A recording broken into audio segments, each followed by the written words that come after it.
اچھا جی، منہج کی بات کر رہے تھے ہم، اور منہج میں ہم ذکر کر رہے تھے استقرائی اور استخراجی، یہ ہو گیا۔ اس کے بعد ہے وصفی اور بیانیہ۔ وصفی اور بیانیہ، بیانیہ سے بڑا سمپل سی بات ہے کہ کسی بھی ایک چیز کو بیان کر دینا۔ مثال کے طور پہ میں یہ لکھ دوں کہ جی یہ خاکہ تحقیق ہوتا کیا ہے، تو اس کو بیان کر دینا سمپل سے انداز میں، جیسے اس میں بیان کیا گیا ہے۔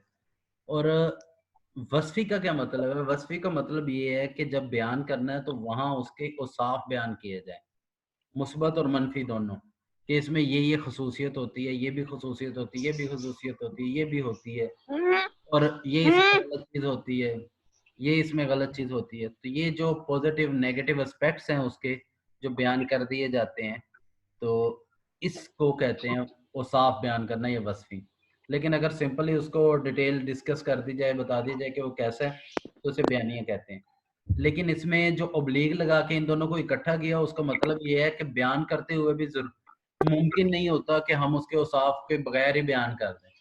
تو نارملی اس میں وہ بھی چیز آ جاتی ہے، اس وجہ سے اسے مترادف کہہ لیں، ایک دوسرے کا سمجھا جاتا ہے۔ آگے آ گیا تحلیلی یا استدلالی یا استنباطی۔ تحلیلی انالیٹیکل کو کہتے ہیں۔ انالیٹیکل یعنی تجزیہ کہہ لیں، کسی ایک چیز کا تجزیہ کرنا۔ مثال کے طور پہ پانی ہے، اگر ہم پانی کا تجزیہ کرتے ہیں کہ دیکھتے ہیں کہ اس میں پانی میں کون کون سی چیزیں، اس میں منرلز پائے جاتے ہیں، آیا کہ اس میں منرلز پورے ہیں، اور اس میں جو جو پانی کی کوالٹیز ہوتی ہیں، جو جو پانی کی خصوصیت ہوتی ہیں، وہ ساری اس میں موجود ہیں۔ تو اس کے لیے ہم لیبارٹری میں ایک تجزیہ کرتے ہیں، اور تجزیہ کر کے لکھ دیتے ہیں کہ جی یہ چیزیں اس میں پانی میں ہوتی ہیں۔ مثال کے طور پر ہائیڈروجن اتنا ہونا چاہیے، آکسیجن اتنا ہونا چاہیے، یا اس میں سلفیٹ اتنی ہونی چاہیے، یا جو بھی اس کے اجزاء ہیں، یہ سائنسز والے زیادہ بہتر بیان کر سکتے ہیں۔ تو ان اجزاء کا ایک تجزیہ کر کے بیان کر دینا کہ یہ ہونا چاہیے اور یہ چیزیں موجود ہیں۔ تو یہ تو ہو گیا تحلیلی۔ استدلالی یا استنباطی، یہ بڑا سمپل سا ہے۔ اس کا مطلب یہ ہے کہ اسے استدلال کریں گے ہم، یعنی قرآن مجید سے جیسے ہم استدلال کرتے ہوئے احکام ثابت کرتے ہیں، یا قرآن مجید سے احکام اخذ کرتے ہیں، استنباط کرتے ہیں، تو یہ استدلالی یا استنباطی کہلاتا ہے۔ اچھا جی، اس کے بعد ہے یا کس نوعیت کا نیز واضح کیا جائے گا کہ حوالہ جات اور حواشی کے لیے کون سا اسلوب اختیار کیا جائے گا، مثلا شکاگو مینل سٹائل ہوگا یا اے پی اے وغیرہ۔ اچھا، یہ جو آخری لائن ہے نا، نیز واضح کیا جائے گا، یہ پہلے تو ہوتی تھی، اب نہیں ہے، اب اس کی ضرورت نہیں۔ اس کی وجہ یہ ہے کہ حوالہ جات اور حواشی کے لیے جو اسلوب ہے وہ ڈیفینیٹ ہے کہ آپ رفاع یونیورسٹی والا ہی اختیار کریں گے، اور اس کے بغیر یا کوئی نہیں لے سکتے۔ تو اگر ہمارے ہاں شکاگو مینل سٹائل ہے تو شکاگو مینل سٹائل ہی آپ نے فالو کرنا ہے۔ اور یہ نیچے ایک اور لکھا، اور اس میں ایچ ای سی اور رفاع یونیورسٹی کے قواعد کو مد نظر رکھا جائے گا، اس لائن کی بھی ضرورت نہیں ہوتی۔ تو یہ لیکن ہمارے یہاں علوم اسلامیہ میں ان دونوں لائنوں کو لکھ اس لیے دیتے ہیں کہ بعض اوقات، بلکہ اکثر اوقات، ہمارے جو علماء کرام ہیں انہیں منہج کا پتہ نہیں چلتا، منہج نہیں سمجھ آتا، تو منہج سے جان چھڑانے کے لیے یہ بتا دیتے ہیں جی حوالہ جات ہم بنیادی ماخذوں سے لگائیں گے، اگر ضرورت پڑی تو سیکنڈری سورسز یعنی ثانوی ماخذوں سے لے لیں گے، مصادر اور ماخذ دونوں کی طرف رجوع کیا جائے گا۔ پھر اس کے بعد اگر ہم جو حوالہ لگائیں گے اس کے لیے شکاگو مینل سٹائل استعمال کریں گے، شکاگو مینل سٹائل میں ہم رفاع یونیورسٹی اور ایچ ای سی کے اصول و ضوابط کے مطابق اپنا خاکہ تحقیق مکمل کریں گے۔ تو یہ وہ باتیں ہیں جو کہ وہ اس سے بچنے کے لیے، منہج تحقیق سے بچنے کے لیے کی جاتی ہیں۔ لیکن انشاءاللہ اس دفعہ آپ کو منہج تحقیق الگ سے میں پڑھاؤں گا سر سے اجازت لینے کے بعد، تو یہ آپ کا مسئلہ نہیں رہے گا، یہ انشاءاللہ آپ کو پتہ ہوگا۔ تو آپ اس میں منہج تحقیق لکھیں گے، یہ دو لائنوں کی ضرورت نہیں رہے گی اس میں۔ اس کے بعد آ جاتا ہے جی لمیٹیشن اینڈ ڈی لمیٹیشن، حدود و تحدید یا تحدید موضوع اسے کہتے ہیں۔ تحدید موضوع بھی لکھ دیتا ہوں۔ اچھا، یہ جو تحدید موضوع ہے، یہ اس میں سمپل سی دو لائنیں لکھی ہوئی ہیں جی کہ یہ عنوان کا دائرہ کار واضح کیا جاتا ہے کہ موضوع کی عمومیت یا تخصیص مطلوب ہوتی ہے، کہ دیکھا جاتا ہے کہ یہ کس اعتبار سے ہوگا۔ अच्छा, लेकिन इसको अमूमी तौर पे ना 3 हिस्सों में तकसीम किया जाता है। सबसे पहली है ज़मानी तहकीक या मकानी तहदीद होती है। अच्छा, कुछ उन्वान ऐसे होते हैं जो कि किसी एक मखसूस मकान या इलाके से मखसूस होते हैं। मिसाल के तौर पर फैसलाबाद में फैसलाबाद की ख़वातीन में ये पर्दे का रुझान, ये एक मुतालिया करना है। तो ये क्या है, फैसलाबाद क्या है कि हमने उसकी मकानी तहदीद कर दी। अच्छा, फिर दूसरी चीज़ इसके साथ ज़रूरी होती है, वो है ज़मानी तहदीद। ज़मानी तहदीद से मुराद है कि वक़्त के एतबार से तहदीद की जाएगी। हम उसमें ये लिखेंगे, अब अगर फैसलाबाद में की ख़वातीन में पर्दे का रुझान, तो फैसलाबाद की ख़वातीन में जो पर्दे का रुझान है वो किस दौर की? आया कि वो अंग्रेज़ों के दौर में पर्दे का रुझान देखना हमने? वो तो मुमकिन ही नहीं है। आया कि हम 2050 का देखना रुझान, भी वो भी मुमकिन नहीं है। अच्छा, हमने कौन-सा रुझान देखना है? आजकल का देखेंगे। अच्छा, सिर्फ़ आजकल का अगर 1-2 दिन का देखना है या उसमें ये है माज़ी और मुस्तक़बिल के एतबार से देखना है, तो फिर हम उसमें ज़मानी तहदीद करते हैं, वक़्त की तहदीद करते हैं कि 2008 से 2018 तक, या ये कह लेंगे उसमें टॉपिक इस तरह बनेगा, फैसलाबाद की ख़वातीन में पर्दे का रुझान 2008 से 2018 तक या एक दिहाई का इख्तिसासी मुतालिया। तो ये जो हम उसे तहदीद करेंगे वक़्त के एतबार से, इसे कहते हैं ज़मानी तहदीद। उसके बाद आ जाता है ज़बानी या लिसानी तहदीद। ज़बानी या लिसानी तहदीद, ये तो बड़ी सिंपल सी बात है, ये भी आपको पता ही है कि इससे क्या मुराद होता है। कि इससे मुराद ये है, हम थीसिस अपना खुदा न खास्ता अरबी में लिखेंगे या वो क्या कहते हैं इंग्लिश में लिखने की कोशिश करेंगे, या वही जो रवायती तरीक़ाकार है जी उर्दू में लिखना।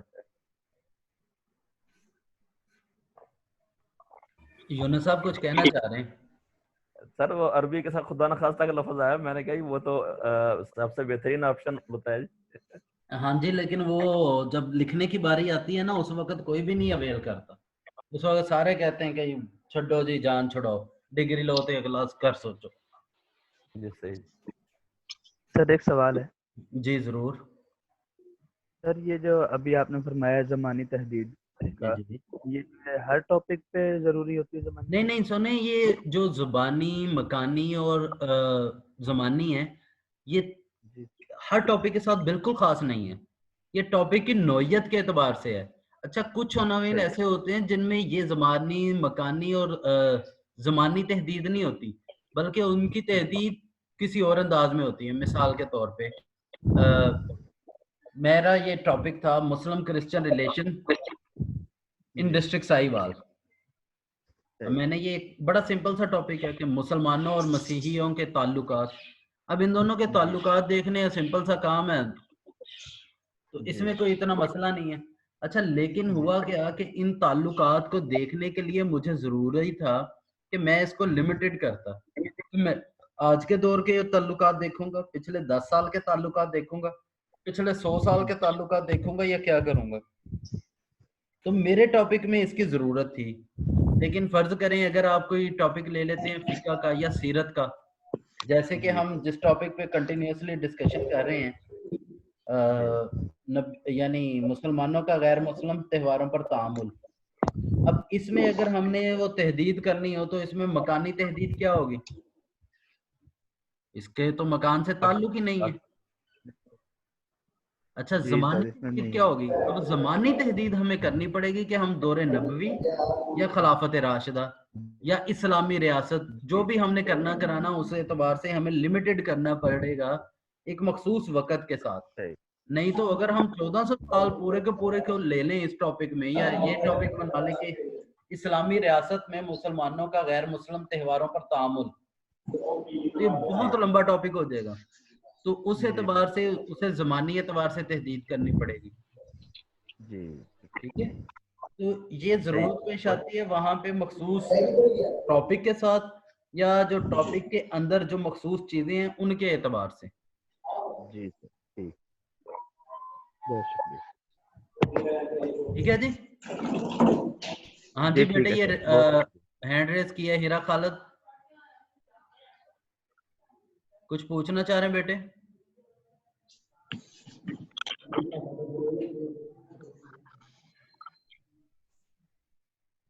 हीरा खालिद बेटे कुछ पूछना चाह रहे हैं आप?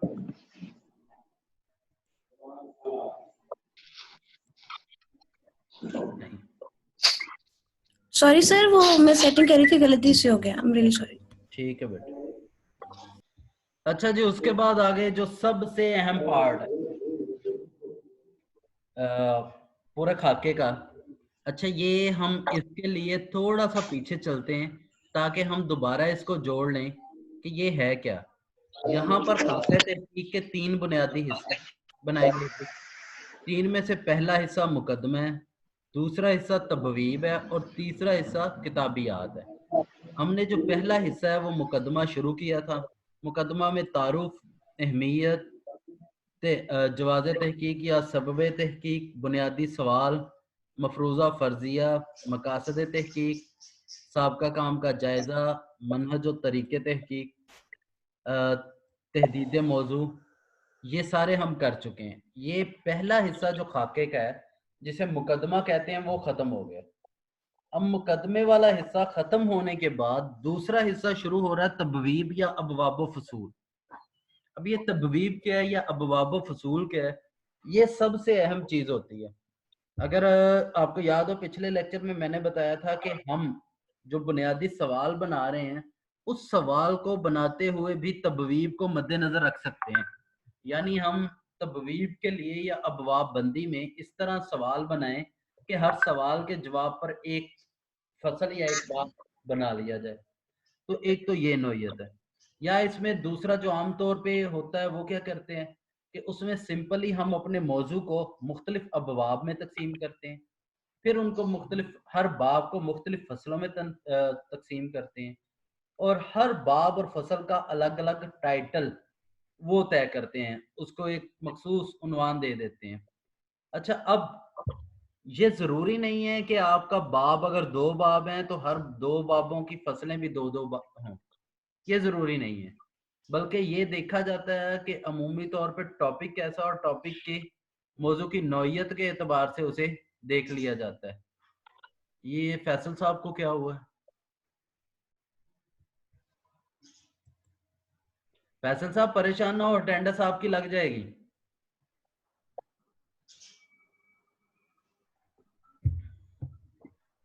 अच्छा जी, अब इसमें जो अमूमी तौर पर जो तरीकाकार है वो यही होता है कि जो बवाब बना लिए जाते हैं, बवाब की जो फसलें हैं वो बना ली जाती हैं, या ऐसे कह लें चैप्टर्स, और चैप्टर्स के बाद उसके मुख्तलिफ पार्ट्स बना लिए जाते हैं। चैप्टर्स और पार्ट्स दरअसल एक चैप्टर को एक्सप्लेन करने के लिए मुख्तलिफ पार्ट्स में तकसीम किया जाता है, या उसे कह लें एक बाब को एक्सप्लेन करने के लिए मुख्तलिफ फसलों में तकसीम किया जाता है और उन्हीं फसलों के को मिलाकर वो बाग तैयार हो जाता है और फिर एंड पे जाके उसका एक तजिया या एक उसका नतीजा निकाल दिया जाता है। अच्छा, इसमें जो सबसे अहम चीज़ है कि अबवाब फसल अगर हमने एक दफ़ा तय कर ली है ना, बना ली है, तो दौरान तहकीक ये होता है कि फसलों में अबवाब में तब्दीली मुमकिन है, लेकिन जो टॉपिक है ना, उन्वान है, वो उसमें तब्दीली मुमकिन नहीं है। फर्ज करें आपने पहले बनाए 2 चैप्टर, बाद में हमने जब काम शुरू किया तो फिर आपको एहसास हुआ और सुपरवाइजर को एहसास हुआ कि नहीं भी इसमें एक फसल और होनी चाहिए, तो इस एहसास के तहत एक फसल का इजाफा कर दिया गया। तो ये जो इजाफा है ये मुमकिन है, उसमें कोई आपको वो रोक नहीं सकता, सिर्फ आपका सुपरवाइजर जो है उसको एतमाद में लेना जरूरी होता है। अगर आप सुपरवाइजर को एतमाद में ना लें तो वो चाहे तो उसे निकलवा सकता है, ये उसकी मर्जी होती है।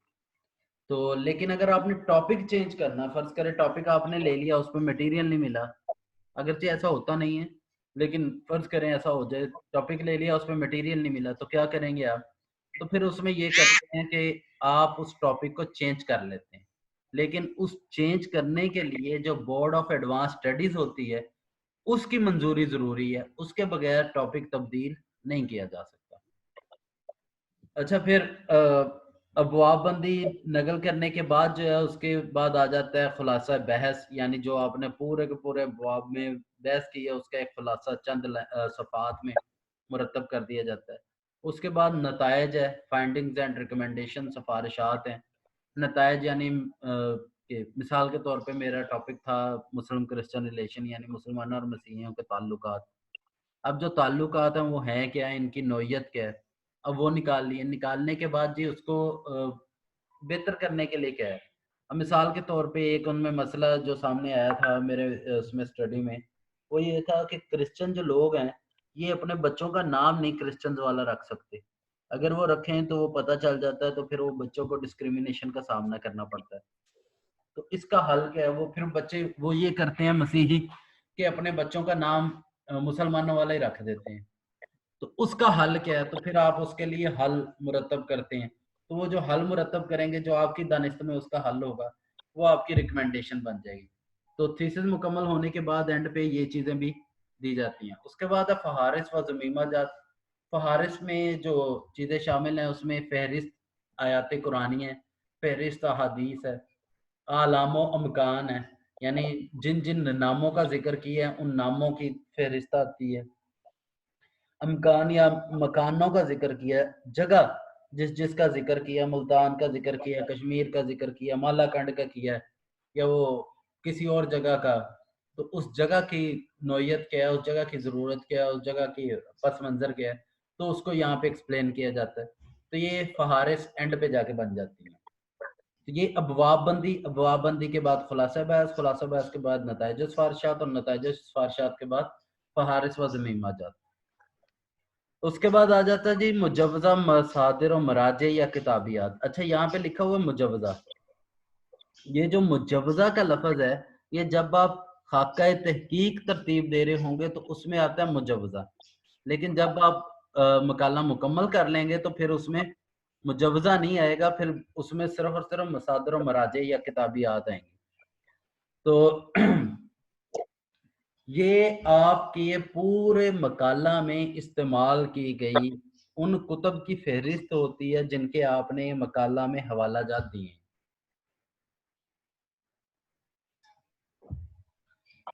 یہ تو ہوتا ہے مقالہ کے اینڈ پہ، لیکن جب خاکہ تحقیق میں آتا ہے تو خاکہ تحقیق میں یہ اس کی جگہ آتا ہے مجوزہ۔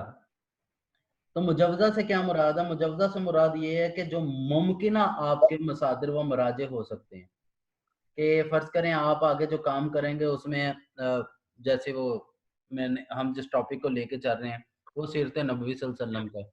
اب جو سیرت نبوی صلی اللہ علیہ وسلم کا ہے تو اس میں آپ کیا کریں گے، سیرت نبوی کی ساری کتابوں کی فہرست دے دیں گے، پھر وہ جو آپ کی فہرست ہوگی وہ آپ اس میں ذکر کریں گے، یہ آپ کے مجوزہ یا ممکنہ مصادر و مراجع ہوں گے۔